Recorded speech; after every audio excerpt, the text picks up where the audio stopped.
ஷே பெஸ்டோ பிரமா நந்தி தண்ணி மழை. இந்த மழையில் இறக்க இறக்க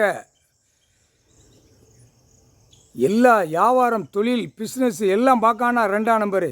இந்த மழை தண்ணியிலே எலுமிச்சம்பழம் கனியை எரிதார், மழையை அந்த பவரை இறக்குதார். மானிட பேலை இந்த மழை தண்ணியிலே நொறுக்கி க்ளோஸ் பண்ணிடுவார்.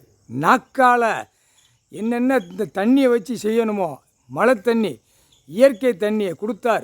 பூரா செயற்கை ஆக்கி செயற்கையிலேருந்து கட்டட பில்டிங்கெலாம் போட்டு என்னென்ன திரிக்கணுமோ இந்த தண்ணியிலே எல்லாம் 2ஆம் நம்பரை திரிக்கிறவனை அழிஞ்சு போவான். நாக்கில் எறுத்துதார். 2ஆம் நம்பர் வியாபாரம் கம்பெனிகள் எல்லாம் தண்ணியை குடிச்சுத்தானே விளையாட்டு விளையாடுதான், புரியுதா?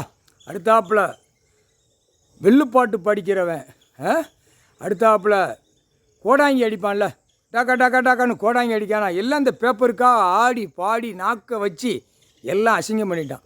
எலுமிச்சம்பழம் கனியை அந்த ஐயமார் புயலுக்கும் நாக்கில் எரிஞ்சிட்டாரா. இவன் தொலைஞ்சான், இவன் அடித்த உடனே அடுத்து சாமி கோயில்களில் கொட்டு மேலே அடிக்கானா, பிபி ஊதானே சிங்கத்தட்டை கரெக்டாக போட்டாராடா. அவனுக்கும் அந்த கையில் பிபி ஊது, வாயில் நாக்கில் 2 கண்ணில் எலுமிச்சம்பழம் கனியை எரியுதார். நம்ம கொட்டு மேலே கோயிலுக்கு வேலை அடிக்க முடியாது, ஓட்ட முடியாது. அடிச்சுட்டு போனான்னா அவன் பொண்டாட்டிமாருங்க குடும்பத்தாரில் அங்கே சுடுகாட்டு எரிப்புக்கு போயிடுவான். கரெக்டாக போவான்.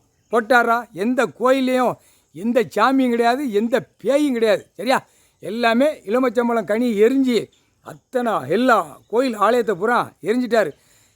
எங்கள் அண்ணன் ஈஸ்வரன் ஆலயம் அங்கே தான் அவர் மட்டும் அந்த கணக்கு பார்ப்பார். இடத்த விவசாயத்தை பூரா அது ஒன்று தான் கரெக்டாக உட்காந்து பார்ப்பார். எல்லா ஆலயத்துலேயும் பூரா விவசாயத்தில் குளத்தில் எல்லென்ன சேட்டை பண்ணாலும் இந்த செம்மத்தில் தண்டனை வாங்கி தீர்ந்து தான் போவான். முக்கால் சத்தியமுடா.